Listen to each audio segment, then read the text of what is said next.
Hey guys, welcome back. So, I have another rant for you about self-sufficiency. This is something I struggle with. So, in your life, the decisions that you make will reflect on you forever. So, that seems like a huge weight on your shoulders, and it's something that makes you really think, wow, I really need to think carefully about this decision. They always say that, those people who talk about going back in time, if they change that one little thing, they might be in a totally different place than they ever would be. So thinking about buying that one cup of coffee, if you didn't do that, that might not have caused some sort of chain reaction. You would be in a totally different time lapse than you actually did end up. So it kind of really makes you think about that. So with that, we tend to rely on others to help us make our decisions. And from personal experience, I'm starting to learn you don't need to do that. Yeah, it's nice to have that support system to fall back on, but what happens in the end whenever you do take that person's advice and then it falls through? You didn't go with your gut instinct, you followed someone else's advice, which was the safer or the easier route, or you have those crazy hardball friends who made you take the harder route and it ended up falling apart. How does that reflect back on them? That could be really damaging to a friendship or a relationship to think about. So I kind of want to challenge you, with the next big decision that you have in your life, whether it's buying a car or getting a job or buying a house or an apartment or anything like that, think about it from your perspective. You do your own research, you look into it as much as you can. How would you feel? Think of how it's going to affect your life. Quit thinking about how your decision is going to affect others. Yeah, you should in the long run, but for the most part, think, okay, so if I don't take this job, is it going to be a life or death matter? Am I going to go into debt because I didn't take this job? Where am I going to end up if I don't take this job or don't take this opportunity? How much in debt am I going to be if I buy that house over getting this apartment? Really think about it from yourself and for yourself. It's, like I said, it's super nice to get that friend's perspective or that parently perspective, but I want you to think about it for you, and in life, as we get older, we are faced with those more difficult decisions, and some of us might have more underlying circumstances that'll affect that than others. Some of us might have a harder time choosing a house than someone who still lives with their parents, and their parents are going to help them buy that house or that apartment, or they're going to get a college campus place and they're going to be able to reside there throughout the breaks and through summer times or things like that, versus people who have been kicked out and they can't get out on their own. They're having a really difficult time getting a job that pays enough for them to do anything, or they make decisions like, okay, I'm going to make this big purchase, and then they can't afford anything else after that, and then they start to sink.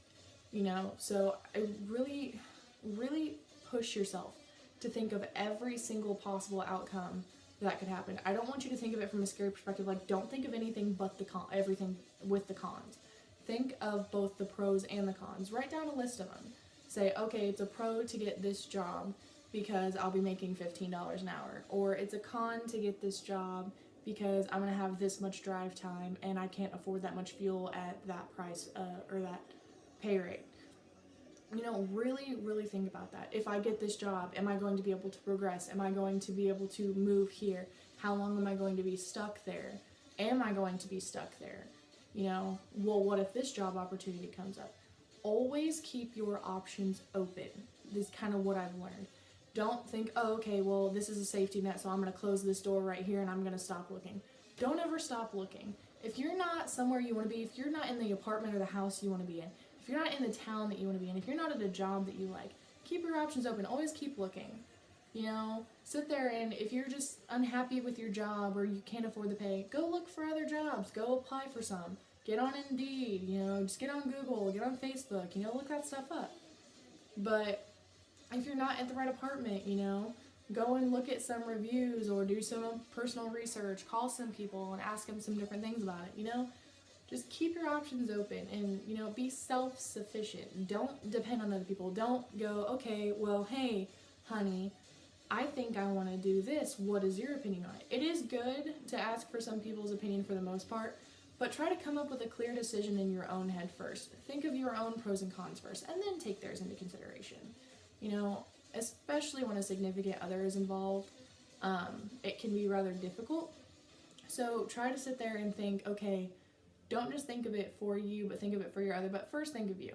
So if I get that job, okay, what kind of strain is it going to put on me? What kind of hours are we talking here? Well, if I get that job here, am I going to have to move here?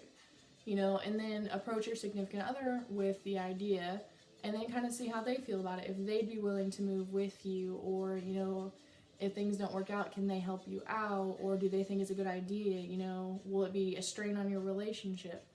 And kind of a backtrack on that though, don't let things like that be a strain on your relationship.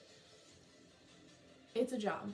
You know, it may suck because you can't afford to do this or can't afford to do that, or you don't have the time to do this because of work. But at the same time, think, okay, am I comfortable now because I'm doing this? You know, it may be a struggle because I'm working 52 hours a week, but I don't have to worry about moving back in with my parents. I don't have to worry about anybody else paying my bills. I don't have to get government support. You know, something I like to preach, and my mom kind of taught me this. While you're young, do as much as you can. Save as much back as you can. That way, whenever you get older and you can't handle working those 2 jobs at 150 hours a week, you don't have to. Because you worked so hard growing up that whenever you're older, you'll be able to live a little bit easier. You'll be able to breathe a little bit easier. And you're thinking, whoa, wait, I need to live while I'm young.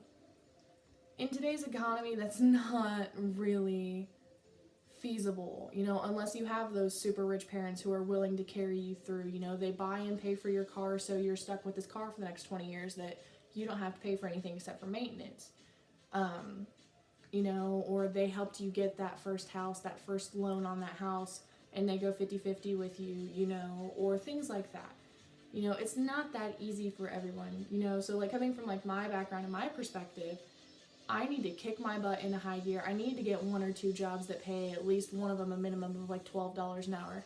I need to kick it into high gear. I need to get that money saved back. That way I can get out from under my car. I can get my own place. You know, I'm not sitting here 20 years old living with my parents still because I kept making the wrong choices growing up.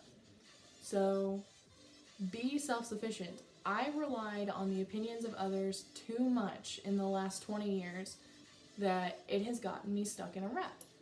So be self-sufficient. Think of things from your perspective. Think of what you need.